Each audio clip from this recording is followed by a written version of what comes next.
ያበደ ምሽት። ይህ ንፍጣም ቫይረስ ወደ ሀገራችን ከመግባቱ 2 ወር አስቀድሞ የነበረውን ጊዜ እንደ ጉድ ጨፈርኩበት። ዛሬ እንዲህ ተጨማድጄ ልቀመጥ፣ ያኔ እየዞርሁ የክለብ ምንጣፍ በዳንስ ሳጨማደድ አመሽ ነበር። የዚያን ቀን ምሽት ከጌዲዮን ጋር ነበርሁ። ባለትዳር ነው። የሚስቱ የዛይንና የ3 ልጆቹ ፎቶ በስልኩ ስክሪን ላይ ወለል ብሎ ይታያል። እኔ ስለጎተጎትኩት ሚስቱም እስቲ ዛሬ ወንድ ይውጣህ አምሽተና ብላ ስለገፋፋችሁ ነው እንጂ ጌዲዮን በተፈጥሮው መዝናናት የተሳነው ሰው ነው። እኔ ደግሞ ለቅብጠት ተዘጋጅቼ ነው የመጣሁት። ደንበኞች በአብዛኛው ጥንድ ሆነው ብርጭቆ ያጋጫሉ፣ ይሳሳቃሉ፣ ይሳሳማሉ። ከበሮ ብቻ አይደለም፣ ፍቅር በሰው እጅ እንዴት እንደሚያምር ታዘቡ። አንዲት ረጅም እንደ እንፋሎት ወደ ላይ የምታርግ የምትመስል የዶቅማ ፍሬ ጥቁረት ያለው ፊት ያላት ልጅ ገብታ አጠገባችን ያለው ጠረጴዛ ላይ ተደግፋ ቆመች። ረጅም ሴት የመልከፍ ክፉ አመል አለብኝ።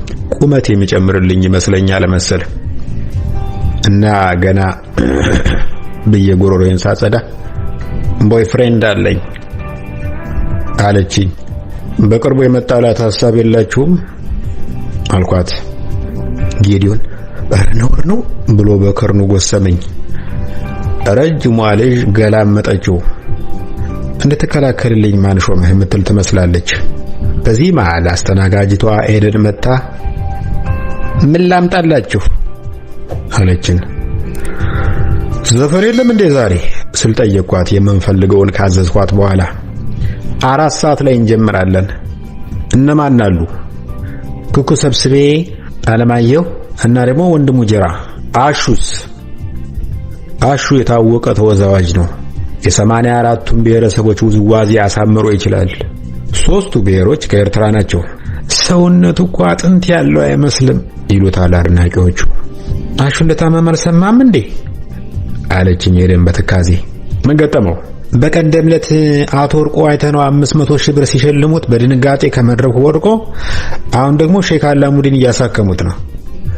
ጓደኛዬ ጌዲዮን ሚስቱን ስልክ ለማናገር መሸተኞችን እየጣሰ ወጣ። ባልና ሚስቱ የሚያወሩትን መገመት አያቅተኝም። ዛዬ ይላታል። ወይ አባቱ 3ኛ ቢራ ልጨምር ነበር ይደብርሻል እንዴ? ልትዝናና አይደል እንዴ ከቤት የወጣው? እንዲያውም ከ8 በታች ጠጥተህ ከመጣ እዚች ቤት አገባት። የጌዲዮንና የዛይንን ጋብቻ እንዲሰጣችሁ እየተመኘው ታሪኩን ልቀጥል።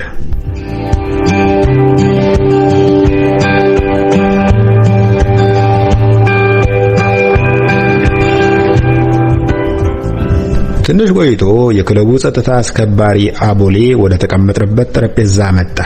ስራ እንዴት ነው አልኩት። አሸወይና ነው። አንተ እዚህ ቤት ከተቀጠርክ ጊዜ ጀምሮ የአጥንት ሕክምና ክሊኒኮች ስራ እንደበዛባቸው ሰምቻለሁ ብዬ አሟሟኩለት። አቦሌ መጠነ ሰፊ ፈገግታ አሳየኝ። እንዴት ባለ ብቃት እየሰራው እንዳለ ለመታዘብ ከፈለግ ትንሽ መጠበቅ አለብህ።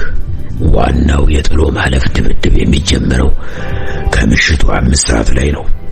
እስከዛ እንኳን የምንቆይ አይመስለኝም። አቦሌ ቅር አለው። ግን ወዲያው ዞር ብሎ አዳራሹን ከዳር እስከ ዳር ቃኘው። ወዲያው ፊቱ በደስታ በራ። ኦኬ፣ ያ ኤደንን ካልሳምኩ እያለ የሚወራጨውን ወለማጣ ሰው እያየው? አዎ።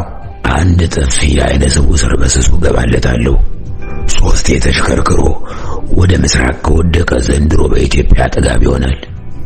4:30 ላይ እኔና ጌዲዮን ከክለቡ ወጥተን በቅርቡ ወደ ተከፈተ ሌላ ክለብ ሄድን።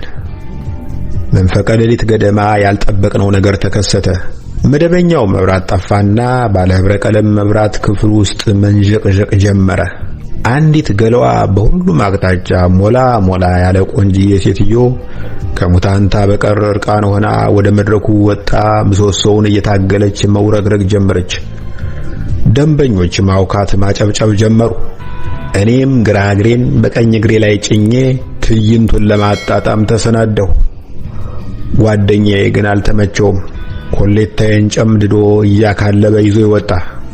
ጥቂት ጨዋ ታዳሚዎችም እያጉረመረሙ ተከተሉን። በረንዳው ላይ ቁጭ ብለን ቢራ እየጠጣን ስናወራ አንድ ሽማግሌ ከክለቡ ወጡ።